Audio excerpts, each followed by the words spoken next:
I am here as I am each and every week with Justin Harris, Calvin Thomas, and we are here with a special guest joining us for the first segment tonight, our good friend, another member of the crew, Rick Williams. What's going on, Rick?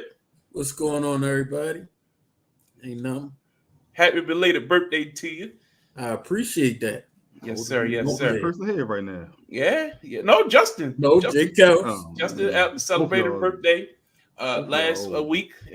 So you all both celebrate birthday. Anyway, we're here to talk about several of the hottest topics, of course, in sports. But tonight, we figure we start a little different this week. A lot of things have been happening in the world of hip hop entertainment. So I'm going to hand this thing over to Calvin and Justin, who are our resident hip hop enthusiasts. You know me, I'm an R&B guy. I know my hip hop, but I'm not going to talk out of turn. So I'll turn this over to you. And the hottest topic from this past week has been the Kendrick Lamar concert on Juneteenth from last Wednesday. So Justin, kick us off. What was your thoughts? So as everyone's talking about it, and if you don't know, you found out. Someone said something about it. So basically, everyone is familiar. Most people should be familiar with the beef between Drake and Kendrick. It's only if you was into rap, like the hottest thing out for like the last, I don't know, since the last beef, Drake and Meek Mills or something like that. So that's where we at. So it's definitely like it's great to see two great MCs go at it, whatever the case may be. So with that being said, we fast forward to Juneteenth. And Kendrick, if he was going back and forth with the battles, he's obliterating Drake. Like, it's not even close. He's destroying Drake on all forms of all levels of battle when it comes to rapping. So he had his performance. It was almost live stream. Like, you can literally see the entire concert, which you don't necessarily get to see that from a lot of artists. Don't know if he said okay to that, but it's out there. And he was just doing his normal concert thing, releasing a few tracks here and there. And then he brought out Dre. And of course, the day in Inglewood, crowd's going crazy. And then Dre just got real quiet, but he's about to walk off, and Kendrick brought him back, and he got quiet, and everybody was like, what is he talking about? What is he going to do? And then he just said, shh, I see dead people. There you go. So as a result, he played his Not Like Us, which is just blowing up the charts. It's just an awesome track. It's an anthem, damn near. Like, Kendrick is one of the rare people that can actually create a diss track and make it an anthem, and all the West Coast is rocking with it. You can't tell a West Coast person not to play it; they just won't play it. So he played it 5-6 times, and he brought out all different sets of LA's gang affiliations. And they was all together on a peaceful vibe. It's not the first time something like this happened, but it's the latest. And he definitely did. Kendrick is doing his part in just keeping rap alive, keeping the essence of hip hop alive, to creating a peaceful environment so people can actually enjoy themselves without having to worry about all the rigmarole that comes with us Negroes getting together from time to time. And so yeah, it was just a wonderful thing to witness. So that's my take. It was just a great feeling, great hip hop feeling moment. Rick, let me turn it over to you, and then we'll let Calvin back clean up. What was your thoughts on the whole event on last Wednesday and the meaning behind it? I thought it was great. I utterly disagreed with some of the stuff that Jay Kell said.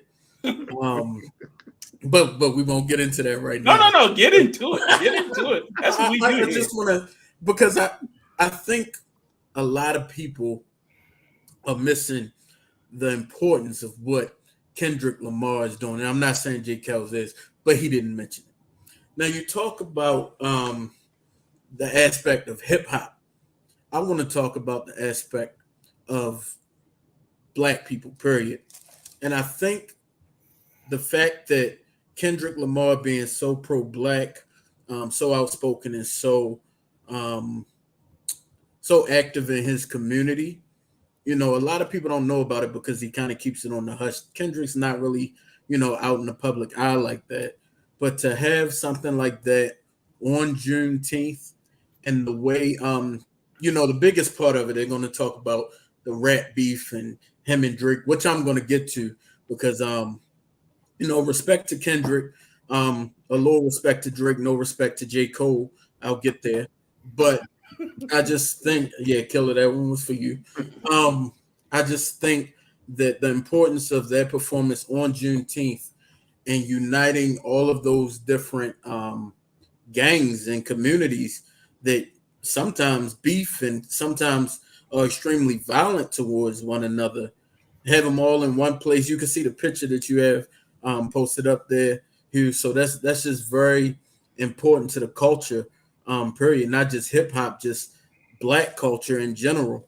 But now you want to get to the hip hop aspect of it.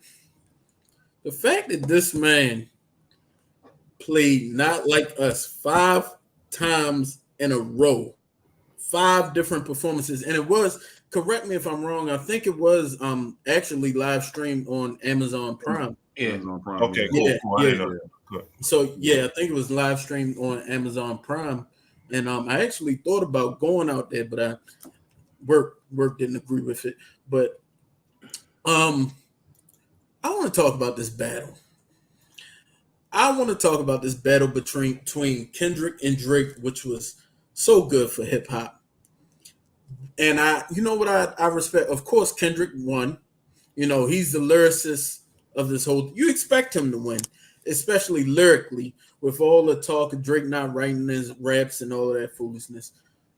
But man, the way I respect Drake for being willing to step into the ring, unlike other artists that go by Jermaine Cole. Anthony Cole shot. Yeah.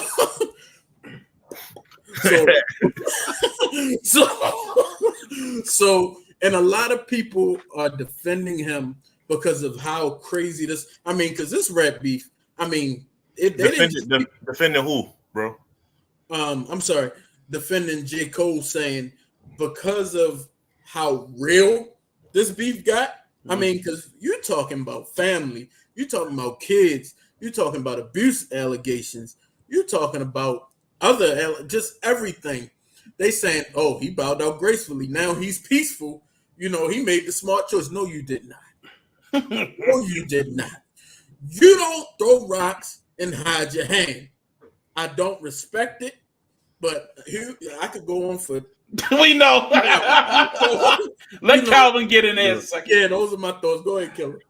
Since April, I think it was April 12th when We Don't Trust You came out. I believe it was April 12th. That sounds right. From the time that album came out until last week on June 19th, there's been a battle between two of hip hop's current stars, mega stars, superstars, however you decide to claim it. It ended last week, but it ended way before last week. But continue. I'll say it went back and forth, and then there was that weekend in May when they were just dropping back to back to back, and you just kind of heard, and you've heard more new, fresh music from Kendrick in that period of time more than since early in his career. Greatness. Look, this was a moment in hip hop. You'll remember where you were during this period in time. Like you said, you give Drake, you give him credit for going back and forth with Kendrick and not bowing out beforehand. There becomes a time where it's time for you to bow out because there's nothing more that can be said, can be done to sway public opinion. But he went back and forth with Kendrick for a period of time of a couple of weeks. That's respectable. It just culminated on June 19th. I'm sorry, I don't mean to interrupt. We give respect to Drake, but who exactly bowed out? I just want to. Well, J. Cole bowed out 2 weeks in. That look. Shout out Schoolboy Q. I'll go with that rumor. I'll list that rumor as the reason that J. Cole bowed out, and the reason I'm saying supposedly, way back in the beginning, Schoolboy Q, a member of TDE, reached out to J. Cole and basically said, "Look, this is personal. You just got caught up in the crossfires because you with this man currently. Y'all on tour together. Y'all got a song together, but this is personal for whatever reason." And I even reached out when we had this conversation on Saturday. I even talked to you like, "Do you know where this beef originated from?" Like, I've never heard anything concrete. I've heard rumors, but never even heard of the sneak dissing over the years that I didn't even realize until this beef currently got hot. there was so much sneak this and back and forth on albums, on songs, on features between Kendrick and Drake that you never understood. It was just silent sneak dissing, never discussing who, never saying the name. And now it comes out. These people had beef for damn near 10 years since Drake's second studio album. That's a long time. But you know what? I'm glad you brought up sneak dissing because I don't respect it. You see my man Kendrick, he came in. Remember, we just talked about it the other day. I think Control, well, I know Control was the first time that either one of them called names. And who did that? Kendrick went at everybody in his hip hop class on that album. Who was it? A year after he had dropped Good Kid, Mad City, roughly, which Drake was on. You know, and he didn't shy away from anybody. Called them all out. Said, "I'm trying to take all of your core fans. I don't want them to ever hear y'all music again." Where was Drake's reply then? Where was a lot of people's reply? The only person I heard reply was Big Sean, if I recall correctly. No, quite a few people replied. And Big Sean even did it with respectable. He didn't even, re-record his verse on that song, and just did it in a separate song, which was respectable because you can't. It's hard to do that once you hear a man's verse to go back and kind of figure that out. So that was the only response I heard mentioning Kendrick directly. I didn't hear too many other artists that were named mention Kendrick directly because it wasn't. I was about to say that's the key. They were named, but other artists did mention them, like Fabulous. He wasn't named. He wasn't named, so it hits different when you're not named because you're not in that same. You're not in the same class. Fabulous predates Kendrick, so it's hard to compare the two when you're not specifically named going at that person. So while that's a shot, it wasn't necessary in my opinion. Because you weren't on that level. Go ahead. I'm sorry. No, go ahead. That was my statement. And getting back to the Drake beef, you know where Drake lost his beef for me? When he ridiculed Kendrick. So Kendrick's last album, the Big Stepper album, it was, greatly put together album. He started out with past traumas, current trauma, and then transitioned to his journey through therapy, which I've never seen done in an album. And I think is very important for Black men which it is Black Men's Mental Health Month, the month of June. So I think it's very important to get into that. But he mentioned some very personal things in that album. And why I say I kind of respect Drake for the whole beef thing, for even addressing it, is because he addressed it. He went back and forth. He put up a fight, but he lost this beef to me when he ridiculed Kendrick for possibly being molested. You don't do that. You don't. I understand that people are taking personal shots, but you can't ridicule someone for being a victim of any type of abuse, in my opinion. You disagree here? I'm asking you in a rap beef, what's off limits? What's off limits? It's nothing off limits. How about tell me what's off limits? I beg to differ. I heard Kendrick took some shots that I thought were below the belt. But what you call he questioned? Well, he called him a bad father, which is I don't know Drake's personal fathering habits, but I did see a clip where he was like, why would anybody know the weight of their child at birth? I knew the guy's name. I knew his name. And the guy, I think he was talking to Lil Yachty, was like, his likes and dislikes now. And Drake reiterated, I know his name. I'm like, so maybe Kendrick was telling the truth about his fathering skills. And there were abuse allegations flying about each of them being maybe the victimizer, but I don't think it's fair game, J. Kells, when somebody is going at you for possibly being a victim, even though Kendrick, he made it clear that he wasn't. But that's a bit much for me. I thought this was very interesting. Justin, you got anything more to add to that? Nah, I mean when it comes to rap, there's no beef. There's no limit. You can go wherever you want to go once you enter like comedy. that stage. Yeah, it is what it is. Gloves is off. Disgust me. It's hard. It's hard to say there's a limit this when from you. we You don't have any boundaries. It's hard to say there's a claim limit. to be a player. Yeah, but your wife. There's no limits to any of this, and that was one of the greatest beef songs of all time. We put it up there. I fully support that. I'm talking about ridiculing someone who was possibly violated as a child. That's too much. I think that's too much. I mean, you can go at the like Biggie when it the line you just said. You claim to be. I mean, even how Hit 'Em Up started out. That's why you fat so and so. I mean, you gotta hit below the belt. Even Super Ugly. Let's go Super Ugly. You know what Jay-Z left in that man's baby seat. Yeah, it's terrible. Me and the boy I got more in common. Hey, I have no problem with any of that. I'm just talking about that. You got no problem with none of that, but no problem with that. Man up. Look, but anyway, you can't tell a child to man up when getting violated. You can't say that. You shouldn't bring it out. Exactly. You should have been. He said it didn't happen. Acknowledgement. Then now it's up. That's like if you post something on Facebook. Once you post it, anyone can comment. You can't. Even if you were vulnerable at that moment. Put it out there. Yeah. Anybody can comment, but are they going to say it to you directly? Some people might. So 95% of people won't. 5% will. Especially in a rap beef, you looking for anything you can use. Anything. Not that. And then he already called him abusive. He said he ain't seen his kids. Kendrick had his wife or fiance, whatever she is, and his kids right there in the audience. Yeah. He said, YG is the real, and you can tell he don't even do his homework. YG is the real gangbanger here. He the one that's repping the set. Not that that's a badge of honor or anything, but Kendrick been mentioning YG since he first started rapping. They knew each other as kids. That's why he was on the stage. He made himself look dumb. Drake. Drake. And people are saying that, this will forever damage Drake. He gonna take his fat. Drake will be fine.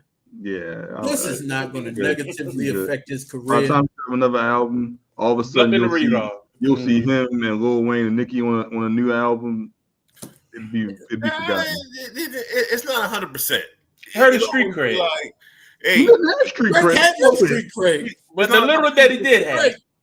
Not about that. It's just he's going to eventually when you rap, you talk about how you're better than everyone else. That's just a part of rap, part of most people's flow, some kind of way. Like I'm the ish or whatever the case may be. Everyone, as soon as he says that kind of line, well, you ain't do that to Kendrick. He's going to have that chime in. You can make the argument. You can make the argument that Pusha T's freestyle, Pusha T's song about Drake, talking about his baby moms, putting out that he had a child. You don't bring that up like that now. You bring up Kendrick. That's true. You had Jay-Z and Nas. You had Ether. Does that really come out now? Only if you talking about Jay-Z and Nas. Time will heal this wound. You forget that this is an anthem. You don't understand that. You don't understand what an anthem is. This is deeper. Yeah, this is like this will get played at cookouts. This will get played at studio arenas, stadiums and stuff like. Wait till the college season, like Joe Budden said. Wait till the college football season when the bands get up on this. I'm not saying it's going to be. It's not going to be tomorrow. In a year after everything is going through the cycle, when the next beef comes out, when the next hip hop, they're gonna say, is it like Not Like Us? Like he put that track top 3, legendary. He might win a Grammy. That's probably do we still say is it like Ether? Do we still say is it like Hit 'Em Up? So it's in that weren't anthems though. They were just good. They was good tracks. It wasn't like the whole like you seen the video. The whole what he that second song that he played, like when he had Not Like Us, the second time he played it, he didn't say a word. He said like 5 words on the second time. The whole crowd was rapping. Crowd knew it. They knew it. back in that I'm hand. not going to like not. Everybody was sea walking to it on beat. So I'm Imagine- literally trying to say this is what I'll say like everything. I feel fast. You I saying do- far as did the Drake is same- concerned, it'll Did blow the over. same thing happen to Yeah. did the same thing happen to Meek? It'll blow over. It's Well, similar. Did Yo, Meek Yeah, ever it's a recover? major hit, man. But Meek ain't never recovered. Let me say the same thing He's happened to Major Meek. hit. Hold Lost his Hold lady on, and hold on. everything. But hold on. When Did the he same ain't thing happened to helping Meek, where he went to what's the thing in Toronto? The OVO Fest. That's what it's called. Yeah. Mm-hmm. When you went to and you had the whole put him on the Summer Jam screen stage and you had everybody singing back to back. Was that a similar situation in Toronto versus? I'm not saying with the It was crowd, similar. with the people that were, but it's a similar situation. The Did only that way pass? that it goes past, like you're saying, is they come together and they do a track together or something like that. Something that they literally said, "Let's bury the hatchet." It will probably have to be initiated by Drake. I don't But think that. I don't That's think not that I matters. think Drake I don't lives think off a that's different fan necessary. base. I don't think that matters. Drake I got a don't think different that matters. fan base. Yeah, Drake is more now he is a part of hip hop. I hate when people Yeah, but the ladies try love to him. discount Drake and say, oh, he's not a part of hip hop. But he also is He is crossed what over hip into hop, pop the culture. central history as of hip well. hop. Yeah, I mean, Drake, this will not hurt Drake in the least bit, except for maybe his pride a little bit. But I'm sure he's getting I'm sure he's getting over it. But seeing that the other day, Yeah.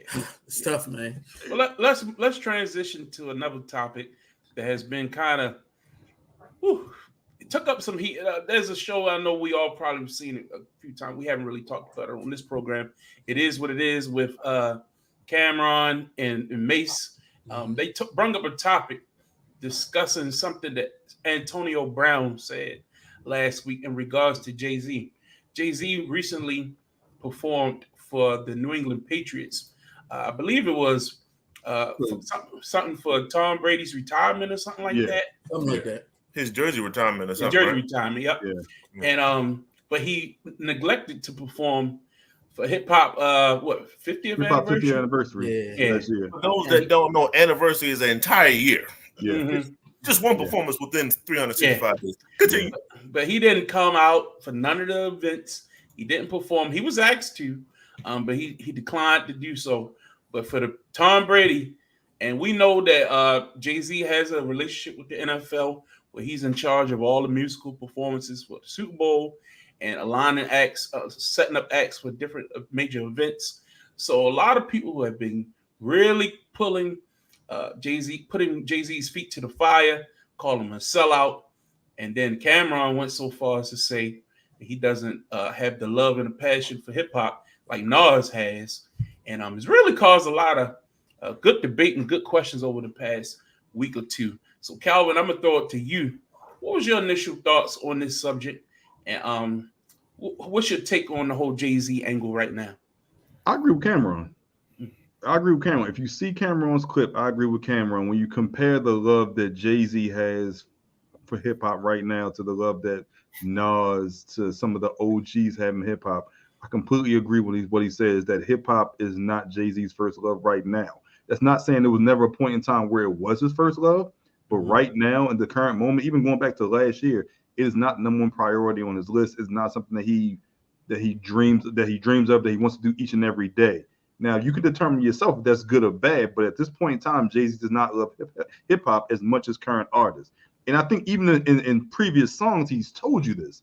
In Dear Summer, which was damn near 20 years ago, he told you it's tugging at my heart to come back. So I think even lyrically, he's told you he doesn't love hip hop, but you just expected more of him on such a momentous occasion at any one of a number of events, like Justin said, over the course of a year to celebrate hip hop's 50th anniversary. So I completely agree with the statement that Jay-Z does not love hip hop as much as Nas. Now, does that mean he's lyrically better? Does that mean he sells more records? That means he's the better rapper? That's up to your determination. You can make that argument which way you choose. But just to make that statement, Jay-Z does not love hip hop. He loves the almighty dollar. And that the performance that he had last year was for the almighty dollar. Whether that was for his pockets, that was for his pockets in relation to the NFL and the relationship that he's had with the Super Bowl every year, Super Bowl halftime show every year, or whatever it may be.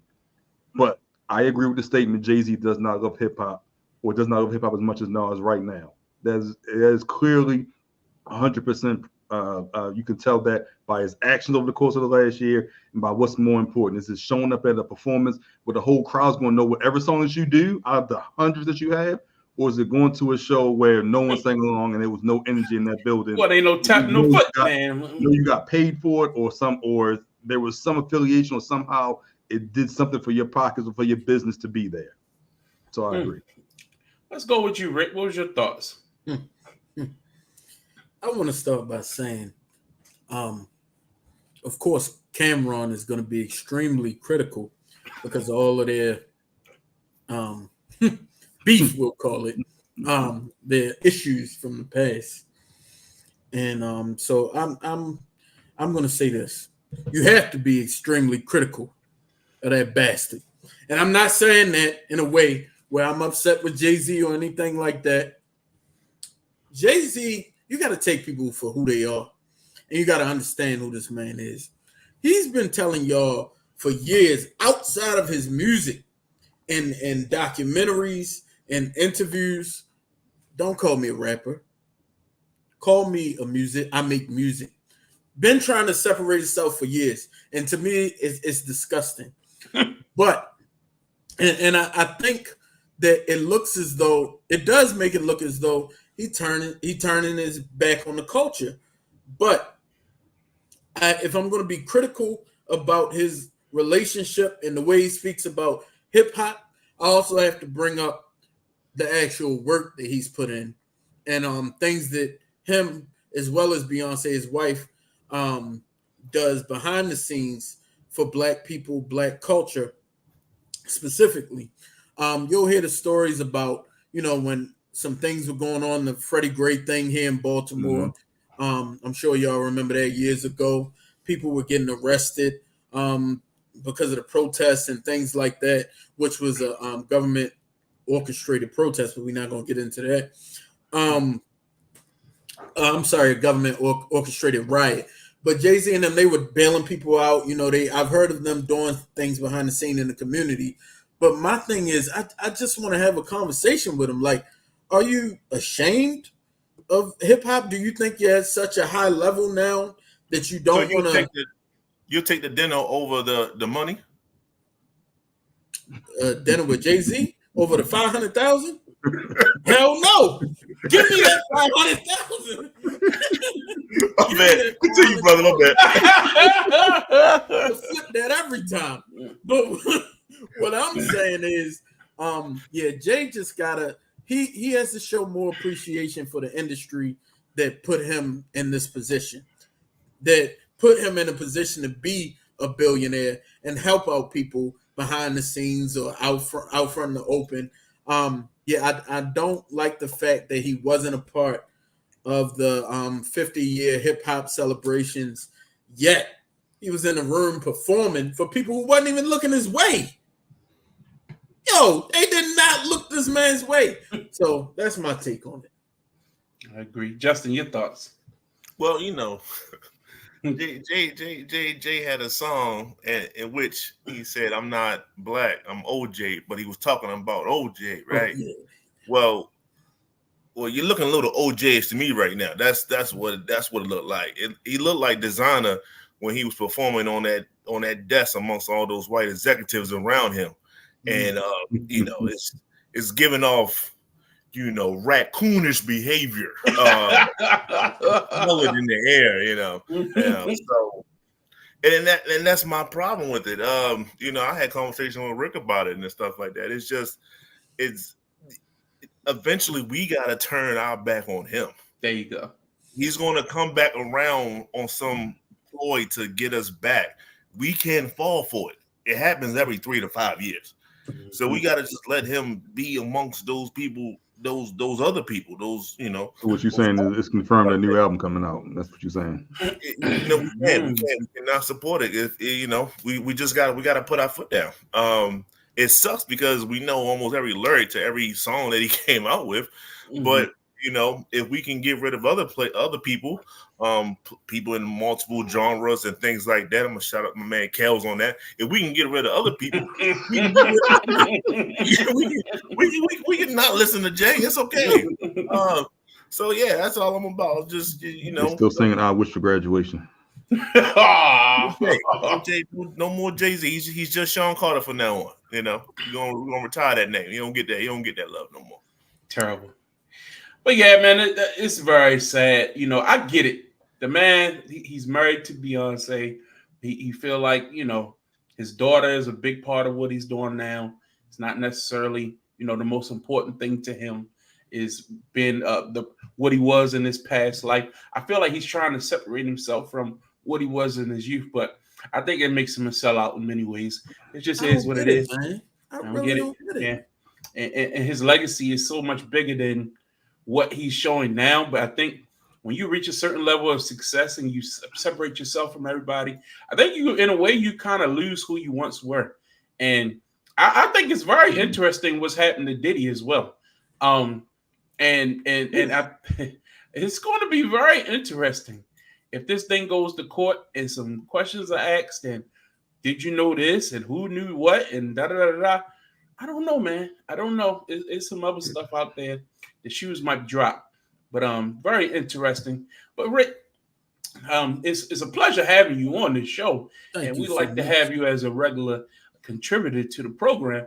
Is there anything else that you like to get off your chest while we have you here for a few more moments? I would. Kendrick Lamar. All right. Everybody needs to put Kendrick Lamar in their top 5 rappers. He has the skill. Oh my goodness, killer. Let me tell you. Oh, okay, quick. This is real quick. Calvin's problem is he never respected Kendrick Lamar, put him above J. Cole. And now look at J. Cole. I've been saying for years he's not needed in the industry. He's a mixture of Drake and Kendrick. And I've been saying that before this beef or anything. He's not needed. So put K-Dot in your top 5. And next week, live on this show, I want to see you jump it off by sea-walking to Not Like Us. I'll end with that. Y'all have a good night. Thanks for having me. Well, Rick, thanks for joining us tonight. It's been a pleasure having you. Sorry, you had to end on that gold note. Folks, you can see Rick on social media. He's got an IG, Facebook page. He don't post, but that's where he's at. All right. Thanks for joining us tonight, brother. It's been a pleasure. All right. So let's get into the rest of the show for tonight. So, fellas, how y'all feeling? How's your week been? Let's get into this topic that I have been kind of dreading talking about, but it is necessary. Major League Baseball is underway. We know NBA has kind of wrapped. We're going to talk a little bit about the NBA draft that's coming up tomorrow night, imposing free agency, but it is baseball season. And in Baltimore, the Baltimore Orioles are doing pretty damn well for themselves. And I have been an Orioles fan majority of my life up until 2017, and I had to hang it up. The 2017 regular season was the last time I watched a baseball game of any kind until this current season here. Pete Angelos just did enough to drive me away. He really, really, really tried to make this thing about nothing but money and took what I thought was America's form of pastime that we could share with our children and, make it accessible for everyone, watching it on local televised games, really, really tried to drive the prices up, got rid of the players that were really making the team what they were, refused to spend money. And the final straw was when he took all the games off of regular TV and put it on Masson. And I decided that was the final straw for me. I was a season ticket holder at the time for 5 seasons. And I said, enough is enough. Can't do it no more. I said, I will never support the Orioles as long as Pete Angelos is the owner of the team. Well, guys, earlier this year, the team was sold to a new ownership group. This is bad. Congratulations to them. Unfortunately, Pete Angelos has gone on to glory. rest his soul. But now I am back as an Oriole fan and viewer. And what better time to be a fan of the Orioles? They're actually pretty damn good. So I'm asking Calvin and Justin to give me a rundown of the current team. Let me know what I've been missing. Bring me up to speed. That is one hell of a memoriam. He's worth nothing. All right. So I can spark it off, Calvin. You can back me up on this. The Orioles, besides their current 4-5 game losers, they lost tonight. Yeah. Really? Yeah. You know, they had a series with the Yankees in which they was pretty much battling for AL East supremacy, and they kicked their ass, man. I ain't gonna lie to you. It was a wonderful thing to see, and then all of a sudden they lost their bats, and even tonight they got their bats back and couldn't close the game out. But that's neither here nor there. We are still top 5 in the major leagues. We are top 4 in the AL is definitely a little bit more competitive than the NL. So, you know, we just got to maintain what we're doing. We're losing pitches along the way. That's not necessarily something that you want to do. But our core infield is almost all of them are all-stars. Gunnar Henderson is one of the best players. He's a shortstop. Second in home runs right now. He's shortstop is second in home runs. Yes, he hit one tonight. He hit one tonight. Second to Aaron Judge, right? Aaron Judge, correct. Yeah. I mean, the guy is phenomenal, and he's so young. You know, we got Westberg at third base. Normally third. He plays second from time to time. He's crushing it. Adley Rushman is crushing it. We just got a great core group of guys. That's why I said, you know, if anybody, like I wasn't watching baseball as well. I could care less about baseball, to be honest with you. But just seeing the O's magic and things like that, and just building off of what happened last year and everything, it just brought, you know, that Baltimore in me, because I don't have that Baltimore love for another team. Needless to say, at this point in time. So it's here for the Orioles. So that's why I'm a fan of Orioles. So yes, we have a great AAA ball club. We got Jackson Holiday. We got Kobe Mayo. We got some Kirsten real just came up. guys. Stowers. And they need to go. We need. Somebody got to get traded. Somebody get traded. I was against this. I was pushing back, but then, you know, we lost John Means, which was a former ace of ours. We lost Kyle Bradish, which he was coming back looking great. You know, we're losing our pitching. So in order for us to compete this year for a title this year, we got to do what the Texas Rangers did last year. They made some moves at the trade deadline, got some great pieces in, and next thing you know, they took that momentum and they went all the way and won a championship and kicked our ass in the process. So we need to do the exact same thing, get some talent in.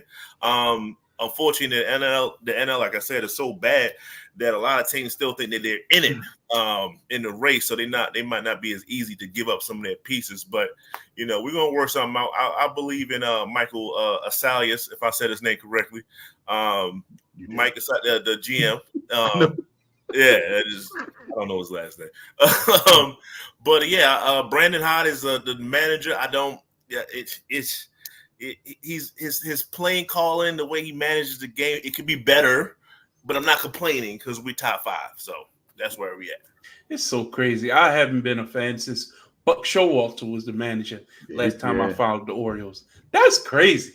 All right, so again, I have not watched one game this season. I promised I would be back this season.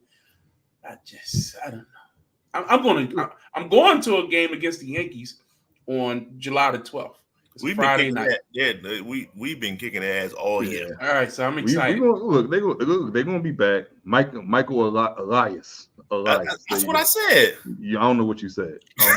Him and Brandon High both came from Houston. Look, like Justin was saying, it's a ton of talent on this team. It's a ton of young talent. I think part of the problem is you can't play everybody. Like you got so many outfielders. We just named. I think 3 of their infielders are leading in All-Star voting right now. Wow. Gunner is second. Mountcastle was first. You got Westberg. I think Gunner's first now. I thought Bobby Witt was first. No, I think he's first. Okay. But anyway, so they're leading in All-Star vote, and we still got Kobe Mayo that we talked about as a third baseman. They still got another young catcher in the minors as well. So it's just so much young talent that's been accumulated over these last 3 or 4 years, and you just can't play everybody. So eventually, in order to just field the best team, you're going to have to trade some of these pieces, and it's just kind of like, who do we trade? Who do we trade? You have the number 1 prospect in all of baseball, in Jackson Holiday as well. Didn't even mention him, and he's played shortstop as well. So you have all these great players, and you just can't play them all. And right now, I think the biggest problem with them, they've had 1 day off this month, and I think that was last Monday. They had 1 day off. So they played. Today's the 25th. They played 24 games. They're just tired. They've just tired this point. It was on the schedule. They knew it. Yeah, it was scheduled like this. So at this point, they're just tired. Their next day off is, I believe, next Monday or Tuesday, which is technically July. And then when's the All-Star break? 2 weeks. Mid-July. It's like yeah. Oh, so right. So they'll have a day off before then, but Mhm. they will have 1 day off this month, and I think they've hit a home run in every game as well. So they're tired. They're going to a 6-man rotation because of the pitching injuries, and then you're trying to stretch pitchers out. You got people going up and down in regards to the minors and the majors. They're tired right now. They just need to get over the hump right now. But there is so much young talent on this team that's been accumulated over the last couple of years. We didn't even mention AL Rookie of the Year winner in Gunnar Henderson last year. And you could have had that if Jackson Hollywood stayed up. But just look at the amount of young talent on this team that's under control for next 4 or 5 years before they even become arbitration eligible. Now even talking about getting a contract extension. So this is a good young team. They're a young, exciting team. They have some veteran pitching as well. They traded for Corbin Burns in the offseason. Like I said, I just think they're tired. I do think they need to make some moves because I want to see some of this young talent, but it's just a matter of picking and choosing who you think is going to be the most successful for your organization, and then trying to accumulate more pieces with the other prospects. So they're an exciting team. They're on Sunday Night Baseball this week. And it's a home game as well. They play Texas, I believe. I think they play Texas this weekend, and they're on ESPN Sunday night. So they got Sunday Night Baseball. Hopefully they're off the snide by then. They won a couple of games. They got one more against Cleveland, followed by the upcoming series against Houston. Texas. I think it's a 4-game series as well. So exciting times around here in Baltimore for your Orioles and your Ravens. Yeah, more so the Orioles. So again, I'm learning. I want to learn. So every week I'm going to be looking forward to talking baseball with you all, and hopefully I will, get a little bit more knowledgeable as we go. One question I do want to ask you: who is the ace? Who is the best pitcher? Corbin Burns. Corbin Burns. He was the NL Cy Young winner 2 years ago for Milwaukee, I think. Okay. So he won the Cy Young. He's a pending free agent, so of course you got to make decisions. Did they trade for him, or he was a free agent? They traded for him. They traded one of the up and coming pitchers, and one of their, I think he was an outfielder as well for Corbin Burns for 1 year. But like I said, he won a Cy Young 2 years ago. He's a pending free agent, so now you want to figure out if the new ownership group is going to spend money to pay him.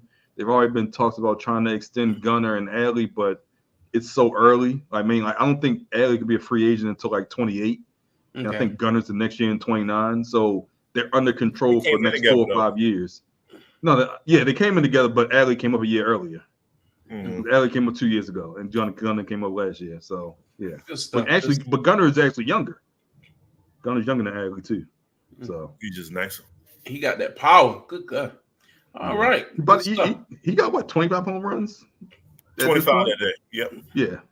3 behind Judge if he hit one today. I don't know. Yeah. All right, so let's get into this NBA draft that will take place tomorrow night. We know, this draft is not as strong as in years past. We don't have those, generational talent type prospects that are expected to be drafted early to change anybody's great fortunes early in this draft. But I'm sure there's some talent that needs to be evaluated to see that they can make sure that they can, impact somebody's life. I know that the biggest name a lot of people have been talking about is a guy that probably won't even touch the court. Be lucky if you play in the G League at this rate.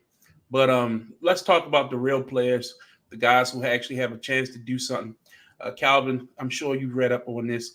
What's your thoughts on the prospects of these young talent? Look, there's a lot of overseas talent coming over, and more importantly, there's a guy from the G League, the was it the Ignite team? Is that the yeah. And then there's also the center from the reigning 2-time champions in Connecticut that's projected, or one of the considerations to go first overall. Overall, I think this isn't a weak draft. It's kind of like looking at, if the draft starts at 7 to 8, who do you pick? So it's just kind of, there aren't the top level names like there will be next year with like Cooper Flagg, who's going to Duke, who's probably going to be number 1 overall next year. There just aren't those names that you'll typically see. But I think there are a lot of prospects that are slept on. You know, Atlanta's in a very interesting situation where they're trying to potentially trade Trae Young, trade DeJounte Murray, and they have number 1 overall draft pick. So it's kind of like, what do you do? How can you make your team better? There's a regards to just getting this number 1 draft pick and building around this individual who we think is the best player in this draft, or do we try to keep Trae Young? Do we try to keep Murray and build around everyone? So, in my opinion, this is going to be an interesting draft because I expect to see a lot of trades. They'll talk about New York trying to. I think y'all got 2 first-round draft picks. 24, 25. 24 and 25, and talking about trying to trade up, get another draft pick, or potentially using that draft pick to acquire more talent. Since you brought that up, I know this is unconventional. It's not necessarily the Tibbs thing to do.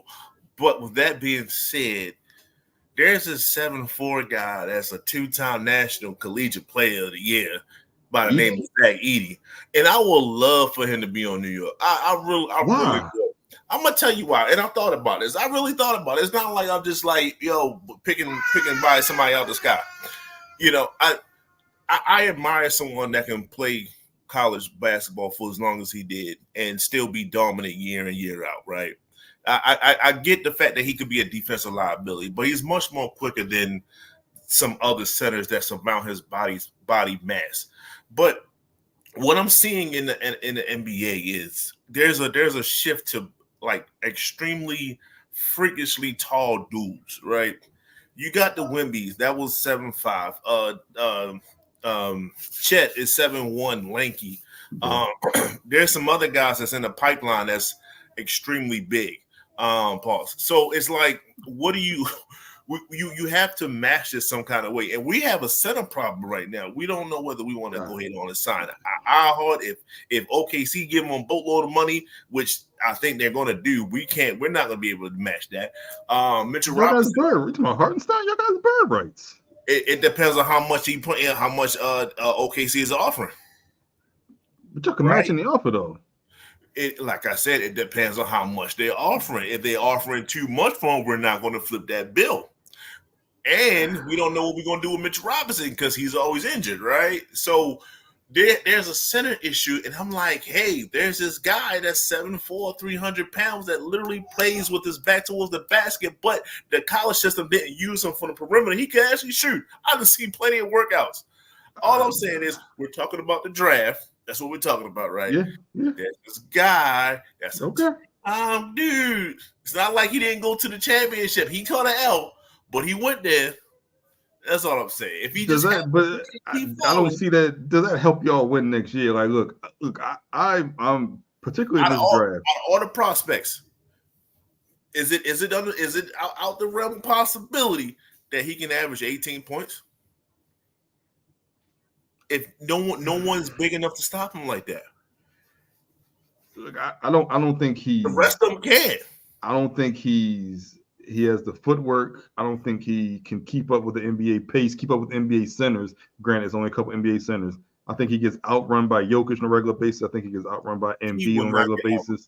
Don't disrespect him like that. I'm not trying to disrespect him. I'm just saying I don't think he's ready for that NBA speed. Now, on the other hand, if he falls to 17 and the Lakers still have that pick, we need to send it too. So I'm not. I'm not upset at the pick.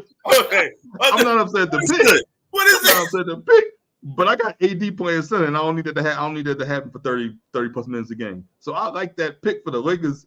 But also, I like Valanciunas. So there are a number of options at center. But just going back to the draft, I think when you have this uncertainty at the top, and if there's and you're just hoping, you're basically saying, I'm taking the best player available depending on who falls. And if it's Klingon from UConn, or if it's Sarr, the guy from Australia. Australia. There's just so much like unknown at the top, and this is a bad year to be at the top because you make this pick and you make it wrong, you're gonna cost your GM his job. You know, if this number 1 overall pick is Anthony Bennett and he's out of the league in 3 years, and this is who you took, regardless of how that draft went, you still had a Giannis in that draft. You still had a Rudy Gobert in that draft. So obviously you didn't do your homework enough to grab one of these sleepers. So regardless of the draft, if I'm somebody at the top, I'm trading down. Atlanta, what you doing? You trading? If I'm in Atlanta, I'm blowing the whole thing up. So let's blow it up and we Cooper Flag next year. That's what I'm doing because you got your pick next year. You can't guarantee no one pick next year. I've seen Pop do it. I've seen Popovich do it. It ain't that hard. They got lucky. Atlanta got lucky 3 times. You're right. And it's not like the years that it happened. It happened the perfect year. Look at Detroit. They were trying to get top 10 talent. All they ended up was Cade. You're right. They didn't get lucky. You're right. But you got to roll the dice. You got to roll the dice.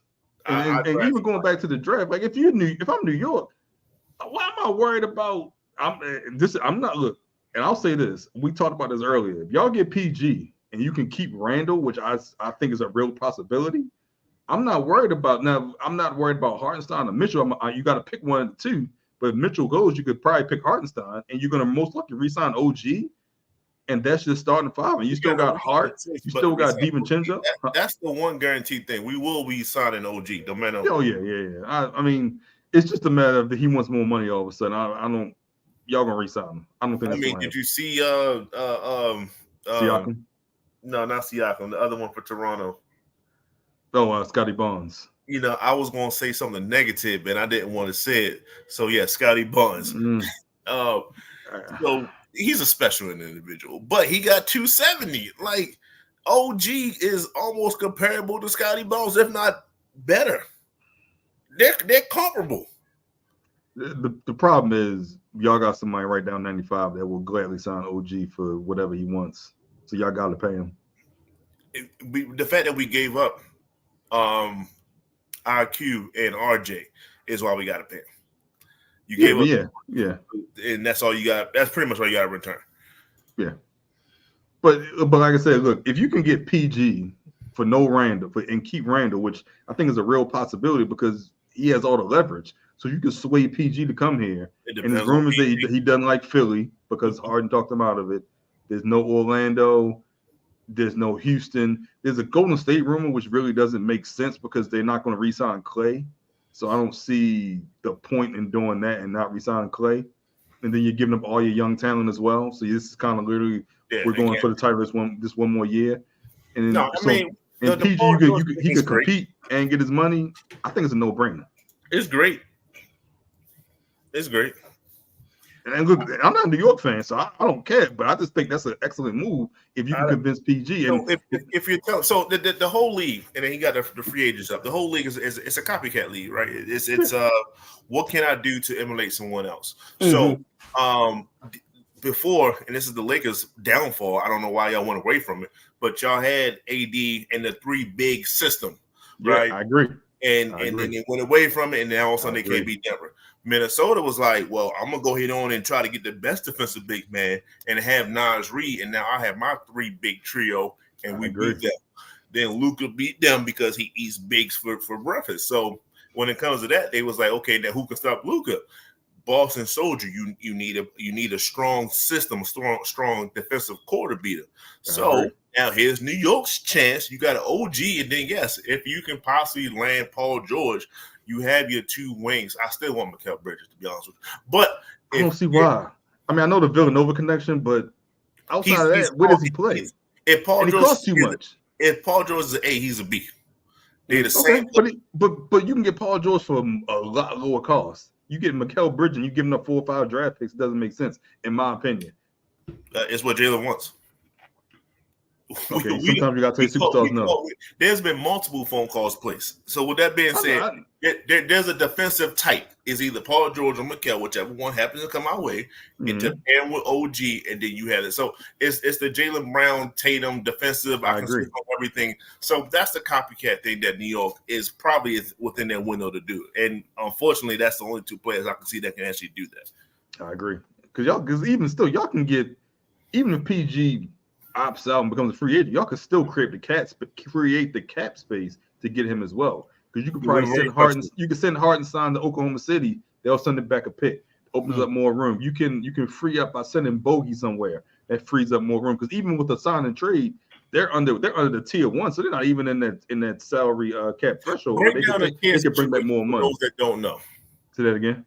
Break down the tier situation for those that don't know. So with tier 1, you can trade, sign and trades can be done, and you can bring back, I believe, 125% of the dollar. So if you're trading out $35 million, you can bring back $47.5 million. If you're at tier 2, it has to be a 1-for-1 trade. It has to be dollar for dollar. You can't sign and trade. You can't use your mid-level exception. You can't sign players that are bought out that make over, I think it's like $15 million, something like that. So there are a lot more restrictions in what you could do player-wise movement if you're in that tier 2, which you've been over the soft salary cap for more than 1 year, or going to your second year, because this is a new cap situation. So going to the second year. So you guys have the cap flexibility as well to make moves. Now, what happens if you make this move, you're going to be locked in for the duration of a Paul George contract, or Paul George contract. He's going to be the shortest contract out of the 3. Well, that being said, if let's say Paul George asks for 4 years, or whatever the case may be, 4 to 5, max. You know, he can't get 5. Okay, let's say 4. Well, actually, no, I take that back. He can get a 4. He can get an extension because you guys own his bird rights if you trade. So if it's in that range, I was resentment of that. Like I didn't want the older PG. But if they can swing a move like, let's say Phoenix did with Chris Paul and ship him out of there some kind of, this is projecting, then I'm okay with it, because you can do anything in basketball when it comes to salary cap. Yeah. So I just don't want an old decrepit Paul George trying to play in New York. That's all. That's my biggest fear. I guess the only thing my only rebuttal to that would be, if you say you have Brunson, OG, PG, and then you have Josh Hart and DiVincenzo, so you have that 5-man guard small forward combination as to where I don't necessarily need him to play 40 minutes in January, and I don't even need him to play 40 minutes in April and May, because I got DiVincenzo and Hart, who I trust, and Josh Hart's probably the best rebounding guard in the league right now. So I know I can put him at the 2 and trust that I'm not going to lose anything defensively on rebounds, and he could hit big shots. So I think that gives Tibbs flexibility to kind of ride the hot hand during the course of the regular season. Now, they probably got to figure out the backup center situation, because you're not keeping Mitchell Robinson and Hartenstein at that point. Well, I just told you who we're going to get as a backup, but go ahead. Not if he has 17. I just said that. Not if he has 17. Excellent. So we do have the list of potential free agents up there. And some of these people, like Pascal Siakam, he recently re-signed with Indiana. But some of these ones, DeMar DeRozan, still interesting.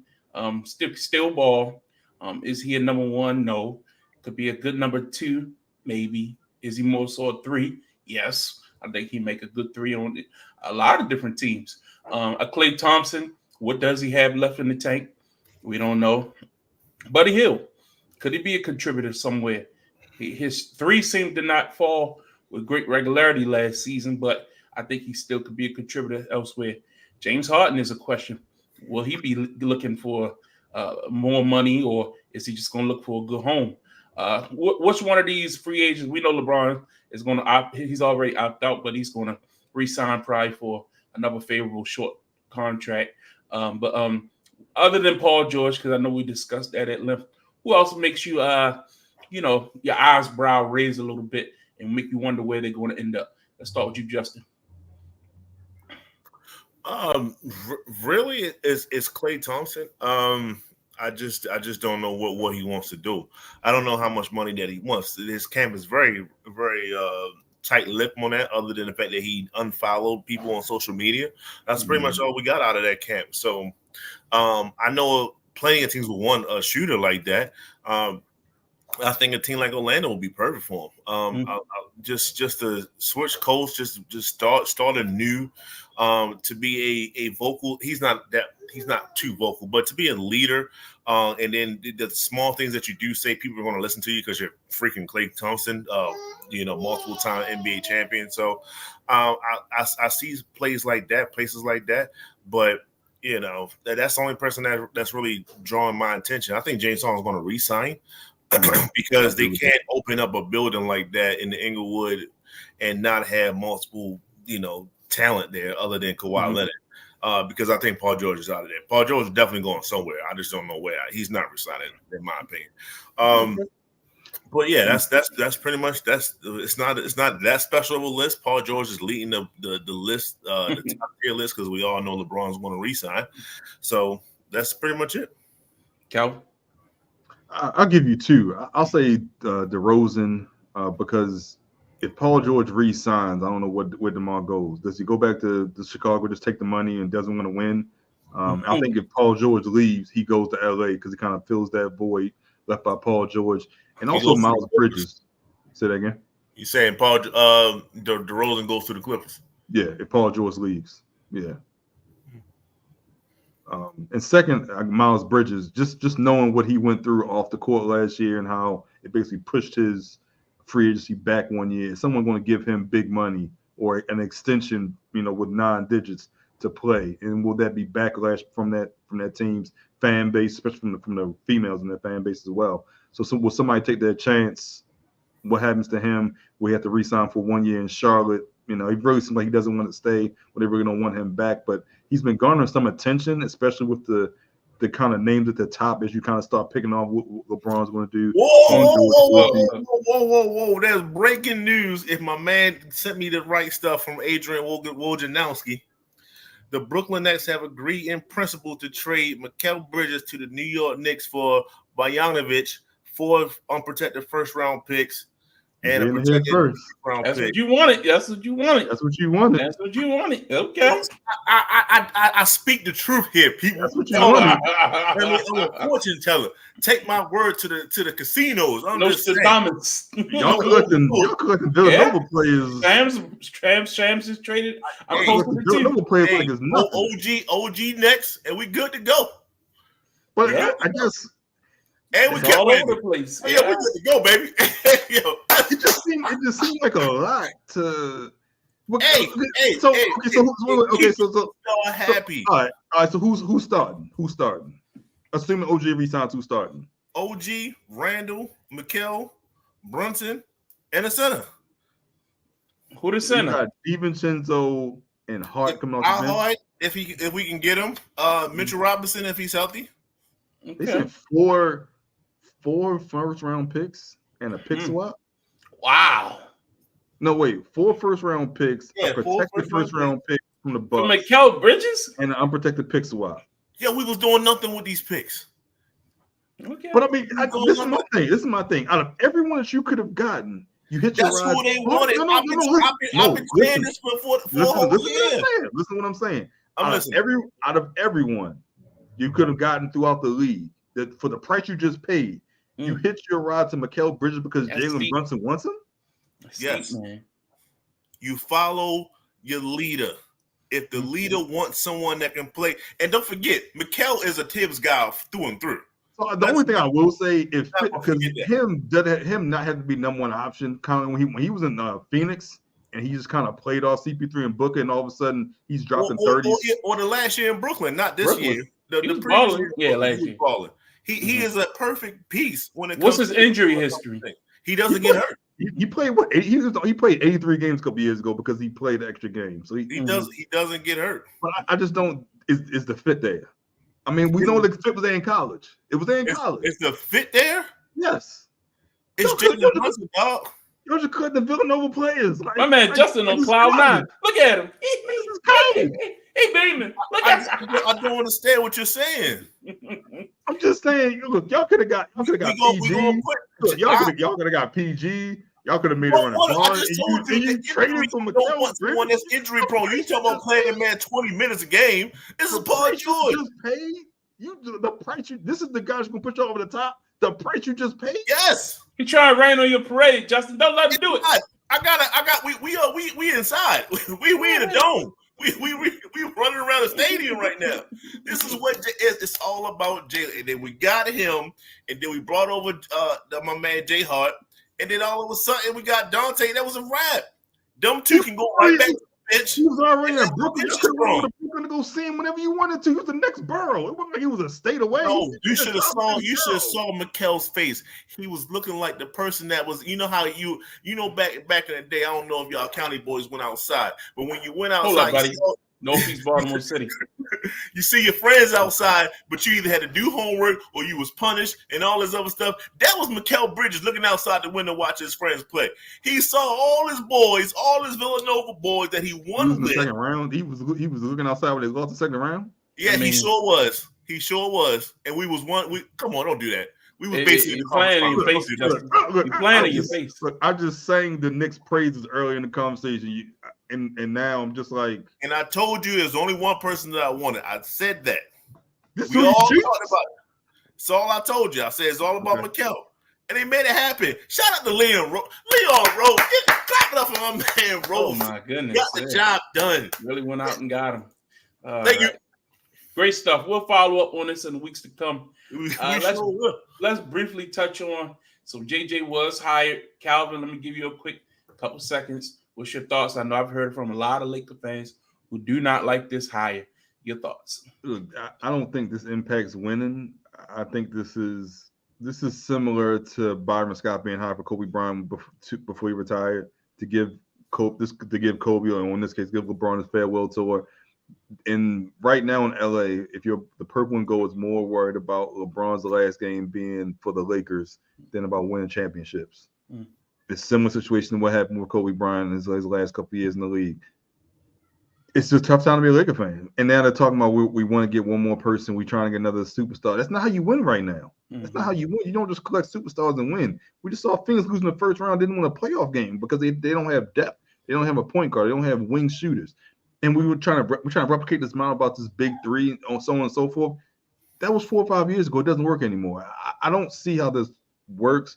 I know JJ tried to force his hand with the media day one, saying, I don't give a F what you think. It doesn't work in LA because you can't deter the media. They're going to be there after every win. They're going to be even more there after every loss. After every time that LeBron rolls his eyes. After every time AD comes off the court when he doesn't want to. After every time that LeBron looks off the play call. After every time,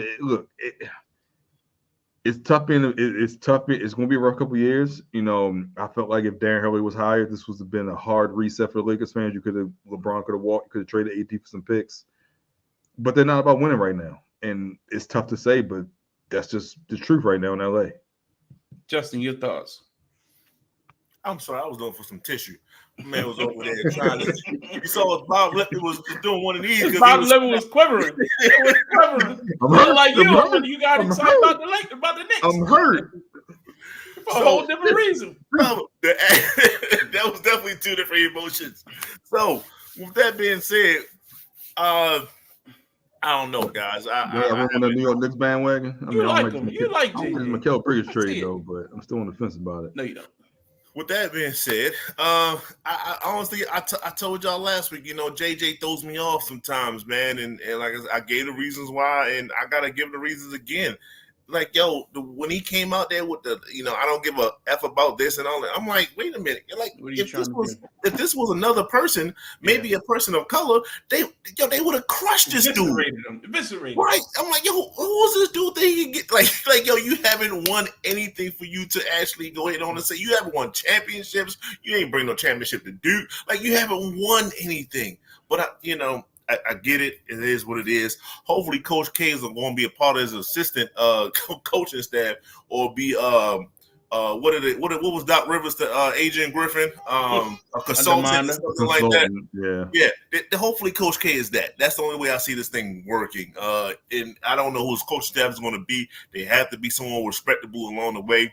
And then at the end of the day, this is LeBron boy, right? So if someone backs, bucks at JJ. LeBron just gonna give him one of them LeBron stares, and they're gonna get back in line. So I mean, JJ does have some security because of he's handpicked, but I mean, I feel like this is like a new version of Pat Riley. Like we're seeing the reincarnation of Pat Riley out of nowhere, right? We wasn't there watching it in the 80s and stuff like that. We wasn't even born. But this is what I get from him. I'm just, hopefully he win. Shout out to Duke, but that's about it. I'm not a JJ guy. Yeah, I mean it's kind of weird to me, and we touched on it a lot last week. So go back to last week's show if you want to hear our thoughts in depth. But go ahead. No, I was saying that was a plug. Go back. Yeah, but if you come off rough to the media in your first press conference, I got a feeling your next one not going to go as well as you think it's going to go. So good luck to you, pal. That's all I'll say on that. Let's get into topic. I know it has really been hot this past week, and a lot of people, are talking about. Don't forget about Angel Reese. Angel Reese had a hell of a game last week, really putting on a hell of a rookie campaign, making herself her own star on her own without Caitlin Clark connection. But this game just so happened to be against Caitlin, and she rose and shined to the occasion. Really played well, and got a lot of people talking about why is Caitlin getting a lot of the shine. I don't know, Calvin, you made this point a few weeks ago, so I'm going to start with you. What did Angel Reese do for herself and her star power over this past week to really try to set herself apart? To show up like the way she did against Caitlin Clark when the most eyes were on that game because Caitlin Clark was playing and it was a nationally televised on cable game. Oh, I'm sorry, I think it was on ABC. It was a nationally televised game. That's what she did was put her name in the hat with I should be mentioned with her. You're watching for her, but I should be mentioned with her because I played basketball just as well or better than her. I've beaten her on more occasions than anyone else recently in the championship, regular season, and also in the WNBA. All Angel Reese did was remind people why she said, I need to be talked about too. And people laughed at those comments a couple weeks ago. She mentioned that in the course of having her 7th or 8th straight double-double, in the course of winning basketball, in the course of winning the game against the Fever. And, of course, Caitlin she seemed to have some struggles as well. But what Angel Reese did was remind everyone that she's a part of this draft class. She's matched up with Caitlin Clark on numerous occasions. She's come up with victories on many of those occasions as well. And she did it on a stage in which Caitlin Clark was there, so more eyes on her. So now the talk this week is more so about Angel Reese and not Caitlin Clark for the first time in a very long time. Yeah, what was your thoughts, Justin? So it's funny. This is what people were saying. Like you take advantage of the Caitlin Clark of her star. And that's what they did. That's what she did. She took advantage of it. At the same time, you play well until the opportunity comes. She was playing well. She put up 7 straight double-doubles, so on and so forth. So she broke the rookie record to have the most double-doubles. And then she capped it off by having a 25-point, shooting like 60-70% from the field, which is unlike Angel Reese. So she definitely did her part. And I'm just happy that she did it. Even she overshadowed the fact that Caitlin had like the most assists for the Indiana Fever in their history. So that's what you got to do. You take the opportunity and you smash it, and that's what she did. I'm proud that she did it. If she can continue, I'm not expecting her to drop 25 every game, but. And she can increase her shooting percentage and just be a dominant beast as she is, then yeah, she deserves everything. I said she should. I said this before. She belong on the Olympic team just as much as Caitlin does. Well, not just as much, but she need to be on it too. So it's her paving her way. She said she was the villain. She said I'm here, and the fact is you got to live up to it. And she lived up to it. I'm proud that she did it. I'm glad that she did that. Other people need to do the exact same thing. Raise your game up. I love it. And I just think I like the rivalry of it. I like the back and forth. I like the fact that it's not just one-sided. And that, the fans are keeping this alive. We know a lot of this is race-related. We know a lot of this is, look, in the same week we talking about here, Caitlin went to Atlanta and they had to upgrade to the major NBA arena. 17,000 people sold that sucker out. You know what I mean? And they typically play in a 3,000 seat arena. So let's not star power's there.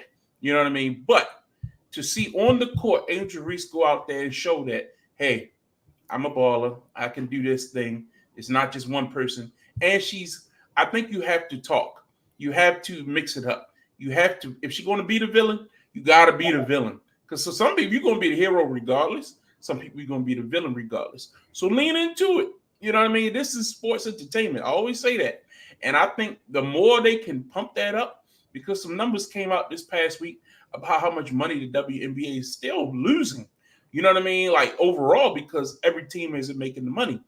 So I think the bigger this game can get will be about the more personalities getting over. The more people, stars that not only are great players, but that the fans can attach to and can flourish from this. Right now, the game is centered around these two young ladies.